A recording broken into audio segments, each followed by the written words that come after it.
ഒരു വീഡിയോ കാണുമ്പോൾ തന്നെ അറിയാം, അതിൽ തടിക്കഷ്ണം കൊണ്ട് ആ തലക്കടിക്കുന്ന ആ ഒരു സൗണ്ട് പോലും ആ ഒരു വീഡിയോയിൽ നമ്മൾ കേൾക്കുന്നുണ്ട്. കാരണം ഈ ഹരികൃഷ്ണൻ എന്ന് പറയുന്ന ആ ഒരു 18 വയസ്സുള്ള വിദ്യാർത്ഥി സംഭവ സ്ഥലത്ത് വെച്ച് തന്നെ ബോധരഹിതനായി വീഴുകയായിരുന്നു. ഒന്ന് ആലോചിച്ച് നോക്കൂ, ആ ഒരു വീട്ടിന്റെ ആ ഒരു കുടുംബത്തിന്റെ അവസ്ഥ. ആ ഒരു കുടുംബത്തിലെ ഒരു പ്രതീക്ഷയാണ് ആ ഒരു തടിക്കഷ്ണത്തിൽ ഇല്ലാതായത്, അല്ലെങ്കിൽ ആ ഒരു ക്രൂരമായ മർദ്ദനത്തിൽ ഇല്ലാതായത്.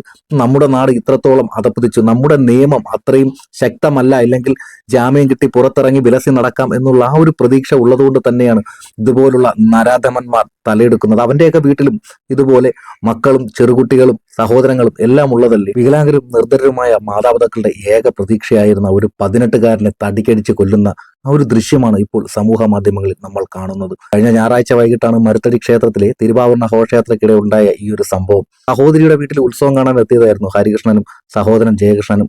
ഘോഷയാത്രയ്ക്കിടെ മദ്യപിച്ചെത്തിയ ഒരു സംഘം എന്നാണ് പറയുന്നതെങ്കിലും അവിടുത്തെ കമ്മറ്റിക്കാരാണെന്നും അതിൽ പറയുന്നുണ്ട്. ഇത് കമ്മറ്റിക്കാരാണെങ്കിൽ അവനെയൊക്കെ ഇതുപോലെ തന്നെ ചെയ്യേണ്ട സമയം അതിക്രമിച്ചിരിക്കുന്നു എന്നുള്ളതാണ്. സഹോദരൻ ഇടപെട്ട് പ്രശ്നം പരിഹരിച്ചെങ്കിലും പിന്നീട് പ്രതികൾ ഇവരെ ഓഡിറ്റോറിയത്തിന് സമീപത്തേക്ക് വിളിച്ചു വരുത്തി ക്രൂരമായി ഉപദ്രവിക്കുകയായിരുന്നു എന്നാണ് പറയപ്പെടുന്നത്. പിന്നീട് തിരുവനന്തപുരം മെഡിക്കൽ കോളേജ് ആശുപത്രിയിൽ തീവ്ര പരിചരണ വിഭാഗത്തിൽ ചികിത്സയിൽ ഇരിക്കെ തന്നെ ഈ ഒരു വിദ്യാർത്ഥി മരണപ്പെടുകയായിരുന്നു.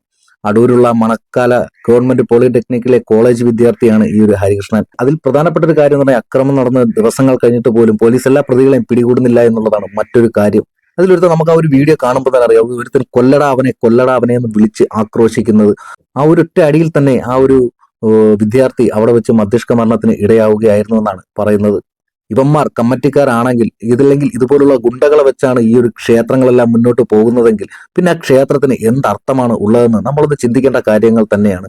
പല സ്ഥലങ്ങളിലും പല ഉത്സവങ്ങൾ നടക്കുമ്പോഴും പോലീസ് നിഷ്പക്ഷമായി നോക്കി നിൽക്കുന്ന സാഹചര്യത്തിൽ ഇതുപോലുള്ള ഗുണ്ടകൾ തലയെടുക്കുന്നത് ആദ്യത്തെ കാര്യം അല്ല എന്ന് നമ്മൾ പ്രധാനമായിട്ടും മനസ്സിലാക്കുക. ഇവിടെ നമ്മുടെ നിയമം പരാജയപ്പെടുന്നു എന്നുള്ളതിന്റെ പ്രധാനമായിട്ടുള്ള കാര്യങ്ങളാണ് ഈ നടക്കുന്ന കൊലപാതകം എന്ന് തന്നെ പറയാം. എന്തായാലും ഈ ഒരു കാഴ്ച അധികം കണ്ടുകൊണ്ടിരിക്കുവാൻ കഴിയാത്ത ഒന്ന് തന്നെയാണ്. എന്തായാലും ആ ഒരു കുടുംബത്തിലെ തീരാ നഷ്ടത്തിൽ എന്ത് പറയണം എന്ന് പോലും ഇന്ന് അറിയാൻ കഴിയില്ല. എന്തായാലും ഇതുപോലുള്ള നരാധന്മാരെ പരമാവധി ശിക്ഷയായ വധശിക്ഷയ്ക്ക് തന്നെ വിധിക്കണം. അല്ലെങ്കിൽ 2 ദിവസം കഴിഞ്ഞ് ജാമ്യം കൊടുത്ത് വീണ്ടും വിട്ടു കഴിയുമ്പോൾ ഇതുപോലുള്ള നരാധമന്മാരുടെ എണ്ണം ഇവിടെ കൂടി വരും. ഒരുപാട് ജീവനുകൾ ഇതുപോലെ പൊലിയും എന്നുള്ളതാണ്.